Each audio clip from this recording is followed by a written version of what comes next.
1 subtema 1. Kali ini kita akan belajar tema pengalamanku dengan subtema pengalamanku di rumah. Yuk kita simak. Baiklah anak-anak, sebelum kita mulai, silahkan kalian siapkan alat tulis, buku tulis, dan juga buku panduannya. Bisa melihat buku sekolah elektronik atau BSE yang sudah Ustazah bagikan kemarin ya, dengan judul pengalamanku tema 5. Nah, mari kita awali terlebih dahulu pembelajaran kita pada pagi hari ini dengan membaca basmalah.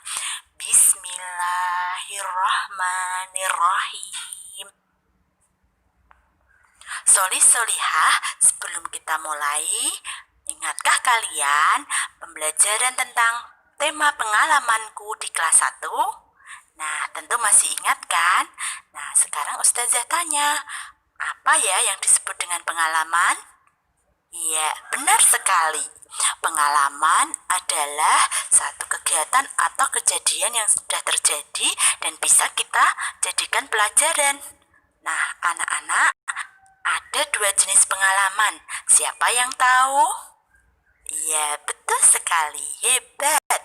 Pengalaman itu ada 2, yaitu pengalaman menyenangkan dan juga pengalaman menyedihkan. Pengalaman menyenangkan contohnya adalah pengalaman menyenangkan contohnya adalah mendapatkan nilai yang baik, kemudian mendapatkan juara dan hadiah, dan juga misalnya kelahiran adik yang baru atau berrekreasi bersama dengan keluarga ataupun saudara. Nah, untuk pengalaman yang kedua yaitu pengalaman menyedihkan. Kira-kira apa ya contoh pengalaman menyedihkan anak-anak? Iya, benar sekali. Pengalaman menyedihkan ada jatuh atau sakit, kemudian mengalami musibah atau bencana alam, dan bisa jadi misalnya ketika kita mendapatkan nilai yang belum bagus. Nah, anak-anak, semua pengalaman itu bisa kita jadikan pelajaran dalam kehidupan kita. Agar ketika kita mendapatkan pengalaman yang menyenangkan, kita bisa meningkatkan kebaikan-kebaikan yang sudah kita dapatkan. Dan jika kita mendapatkan pengalaman yang menyedihkan, hendaknya kita bisa mengambil hikmah atau pelajarannya agar tidak terulang lagi di masa yang akan datang. Nah, solih-solihah, pengalaman itu sendiri bisa terjadi di mana saja. Pengalaman juga bisa dapat diperoleh di rumah, di sekolah, di tempat bermain, ataupun di tempat wisata. Nah, kali ini kita akan menyimak pengalaman Beni saat di rumah, di sekolah, di tempat bermain, dan di tempat wisata. Coba kalian perhatikan gambar berikut ini. Pada gambar 1, itu ada halaman Beni yang ada di mana ya nak? Benar sekali, itu adalah gambar pengalaman Beni ketika di rumah bekerja sama dengan keluarganya. Beni bekerja membersihkan kebun bunga. Kemudian gambar yang kedua, kira-kira gambar pengalaman apa itu? Iya, benar. Gambar yang kedua adalah gambar Beni di sekolah sedang mengikuti lomba puisi dan mendapatkan juara. Nah, gambar yang ketiga, kira-kira gambar pengalaman di mana ya anak-anak? Iya, benar sekali. Gambar pengalaman di tempat bermain. Beni sedang bermain bersama teman-temannya, permainan galah asin. Nah, yang terakhir, nomor 4, itu adalah gambar. Ya, benar sekali. Beni sedang pergi berwisata bersama temannya ke satu tempat wisata. Nah, anak-anak, selanjutnya mari kita simak pembelajaran 1 subtema 1. Anak-anak, selanjutnya mari kita simak bacaan berikut ini. Perhatikan baik-baik ya nak. Sekalian, kalian boleh ikut membaca dengan nyaring. subtema 1 dengan judul Pengalamanku di Rumah. Liburan semester 1 telah usai. Saat liburan, Beni asyik membantu di rumah. Beni membantu ibu, ayah, dan kakak. Beni membantu ibu memajang jam dinding. Beni membantu ayah memperbaiki motor. Beni membantu kakak membersihkan kamar. Nah, coba kalian amati apa yang sedang dilakukan Beni. Pernahkah kalian melakukan kegiatan tersebut? Ya, ketika kita membantu orang tua, maka itu akan menjadi pengalaman tersendiri bagi kita. Nah, anak-anak, jam dinding di rumah Beni mati. Ketika ibu minta tolong Beni mengganti baterainya, jam dinding itu terjatuh saat dijangkau. Beni minta maaf kepada ibunya. Nah, selanjutnya apa ya yang terjadi? Wah, ternyata ketika membantu ibu, Beni memecahkan jam dinding itu. Akan tetapi, karena Beni adalah anak yang sopan dan santun, sehingga Beni segera mengucapkan minta maaf kepada ibu. Nah, selanjutnya Beni ingin bertanggung jawab dengan mengganti jam dinding yang sudah rusak atau pecah itu. Kemudian Beni berusaha untuk mengukur panjang dari jam dinding yang berbentuk persegi panjang berbingkai kayu tersebut.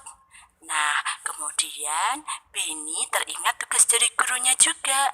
Tugasnya adalah mengukur panjang benda-benda yang ada di rumah. Beni ingin mengukur panjang jam dinding dengan bingkai kayu tersebut. Kira-kira menggunakan alat ukur apa ya yang digunakan Beni? Iya, benar sekali. Alat yang digunakan Beni adalah penggaris. Penggaris disebut juga mistar.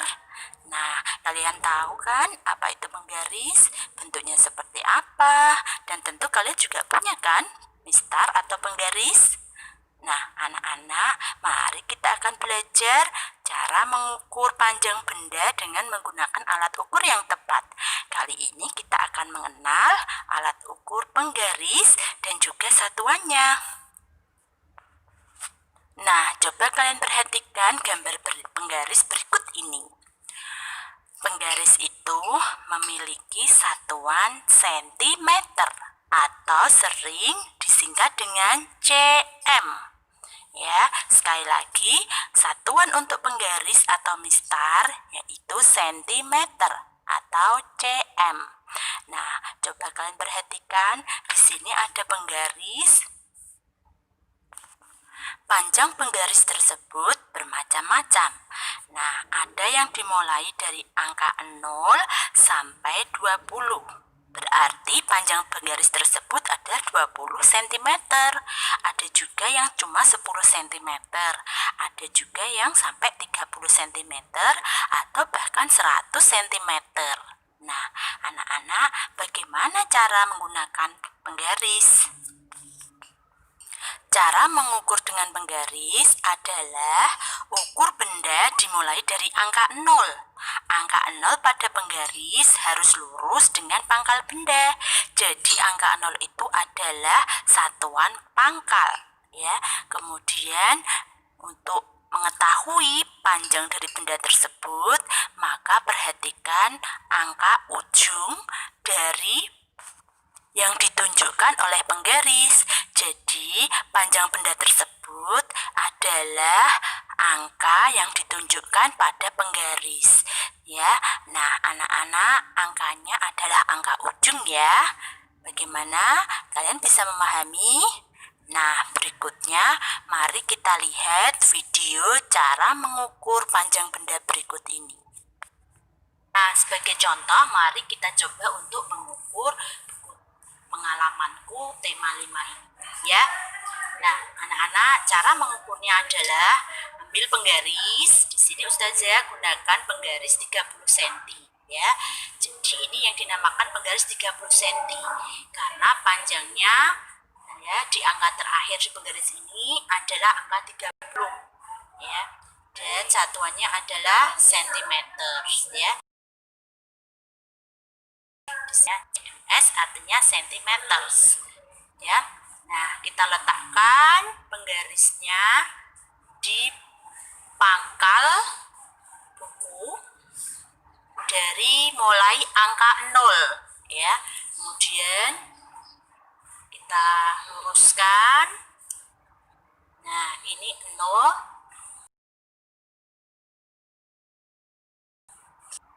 menunjukkan 30, angka 30 artinya panjang dari buku ini adalah 30 cm. Nah, kita paskan ya nak di angkanya.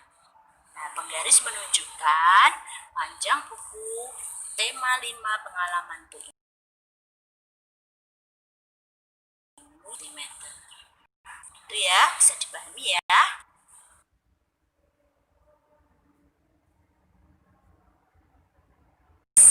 Di angka 0 ini ya, bisa dilihat kan. Nah, angka 0 cm ini ada tulisannya 0 cm. Nah, ini kita letakkan di sini. Kemudian letakkan seluruhnya dan kita lihat angka terakhir dari ujung buku yang kita ukur. Terletak di angka berapa nak? Ternyata di angka 20. Berarti panjang dari buku tulis ini adalah 20 cm. Nah, anak-anak, demikian tadi cara untuk panjang benda menggunakan penggaris satuan centimeters ya. Jadi nanti untuk mengukur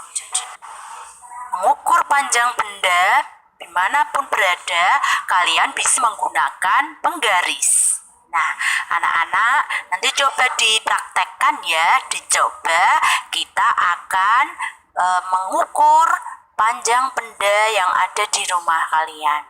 Nanti kalian cari benda-benda yang ingin ukur dengan menggunakan penggaris. Nah, silakan nanti anak-anak mencatatnya di buku tulis yang dari benda tersebut menggunakan ukurnya adalah penggaris ya nak.